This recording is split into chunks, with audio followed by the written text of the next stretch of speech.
Masih bersama saya Ibnu Fadil, pemirsa Anda kembali menyaksikan 3 berita utama Kaltim hari ini.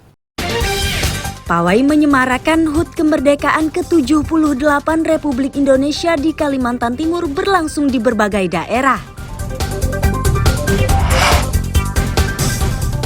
Orang utan ternyata memiliki hari istimewa. Perayaan tersebut digelar setiap tanggal 19 Agustus. Liputan lengkapnya di segmen 2. Kedapatan menjambret kalung seorang bocah yang menonton pawai. Seorang pria di Samarinda babak belur dihakimi warga.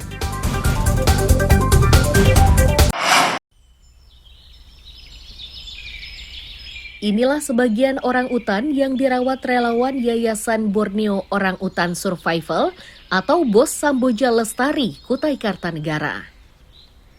Di tempat ini, orang utan ini diajarkan cara mencari makan, mengenalkan jenis makanan, dan cara bertahan hidup di hutan. Pengetahuan tersebut diberikan karena orang utan ini sebelumnya menjadi peliharaan warga.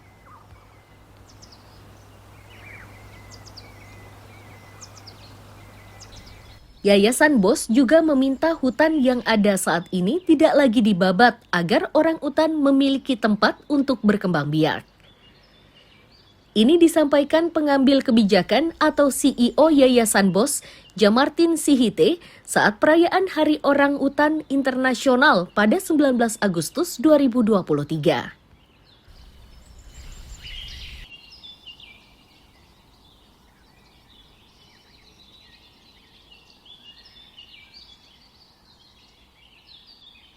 Tahun ini tema kita di BOS Foundation dalam Hari Orang Utan adalah FOMO, Forest for My Orang Utan. Tema ini dipilih untuk menggambarkan bahwa orang utan itu butuh hutan dan kita harus bersama-sama bergandeng tangan untuk menjaga orang utan tetap hidup di alamnya, di habitatnya, di hutan.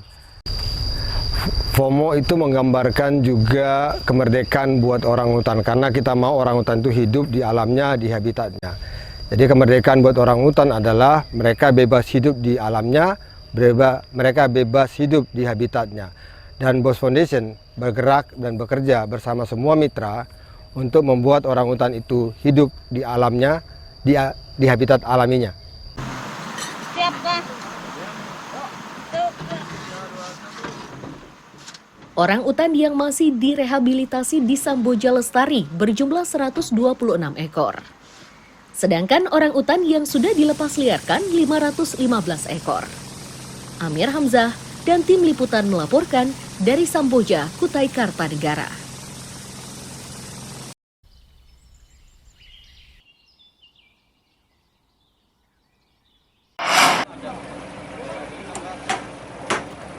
Pekerja rentan atau pekerja non-formal seperti tukang ojek, buruh pelabuhan hingga marbot masjid di Penajam Pasir Utara bakal mendapat jaminan sosial ketenagakerjaan. Data Dinas Tenaga Kerja Kabupaten, pekerja rentan dan non-formal yang akan mendapatkan perlindungan sosial ini jumlahnya 7.000 orang.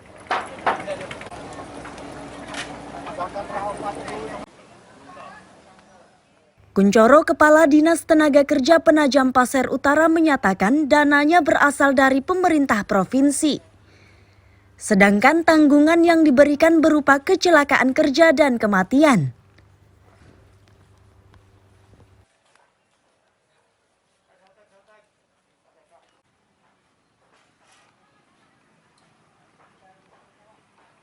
Mendapatkan pembayaran BPJS Ketenagakerjaan sebanyak kurang lebih 7.000 untuk tahun 2023. Artinya Pak PP sangat terbantu dengan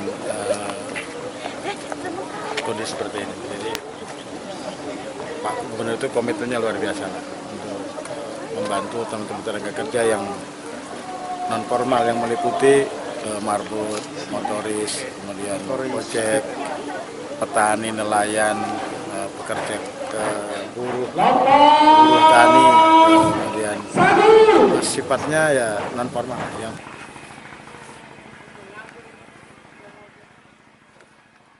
Kabar tersebut membuat pengojek senang karena tidak menduga jika pemerintah provinsi akan memberikan jaminan seperti itu.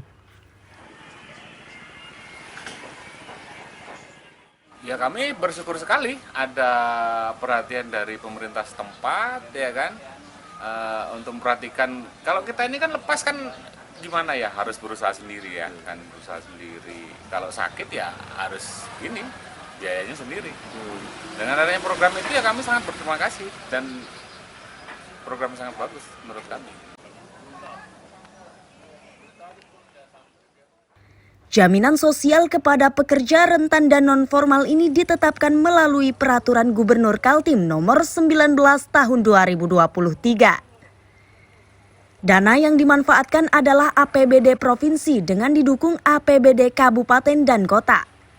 Amir Hamzah dan tim liputan melaporkan dari Penajam Pasir Utara.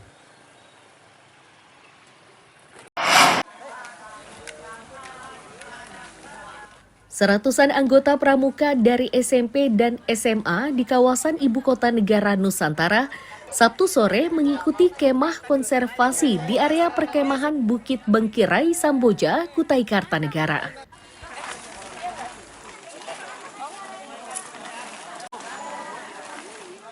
Kemah konservasi ini digelar dengan tujuan untuk mengenalkan berbagai ekosistem di kawasan Ibu Kota Negara Nusantara.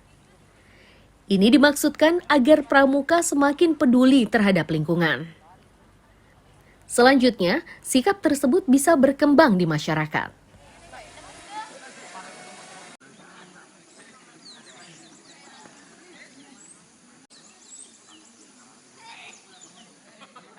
Oke, jadi tahun ini Otorita Ibu Kota Nusantara mengadakan kemah konservasi. Pesertanya adalah dari SMP dan SMA, itu dari SMP SMA di Kecamatan Sepaku, Samboja dan sekitarnya. Tujuannya adalah untuk mengenalkan tentang pentingnya konservasi alam pada generasi muda. Kita tahu pesertanya adalah anak-anak SMP dan SMA karena mereka adalah tulang punggung Ibu Kota Nusantara ke depannya. Ini kemah konservasi sih sebenarnya idenya untuk mencetak generasi deputi atau perwakilan dari masing-masing sekolah agar memiliki wawasan tentang konservasi. Kemudian kita juga ada duta, menjadi duta konservasi sehingga nilai-nilai konservasi itu tidak hilang. Terutama targetnya adalah generasi muda dan untuk mendukung adanya Green City dari Ibu Kota Nusantara. AM 3 PPU, Kepala Sekolah SMKN 1 PPU, Samboja.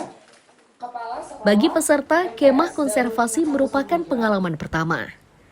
Mereka mengenal berbagai jenis tumbuhan yang harus dilindungi serta manfaatnya bagi kehidupan.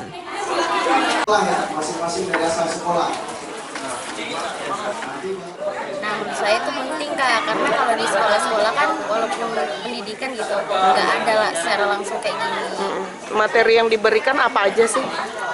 Kalau mulai dari kemarin itu semalam ada tentang IKN ya, IKN yang sebagai pembangunan berkelanjutan. Terus itu tadi juga ada jungle trekking, materinya ada 5, ada banyak bermacam-macam tentang pengelolaan sampah juga.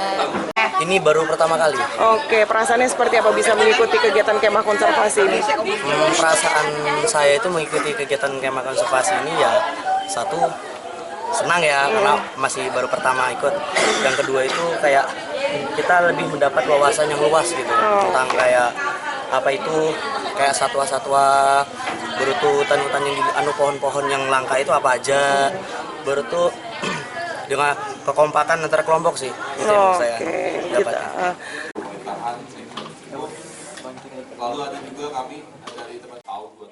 Kemah konservasi ini berlangsung 3 hari dari Jumat hingga Minggu. Amir Hamzah dan Riani Mantini melaporkan dari Kutai Kartanegara.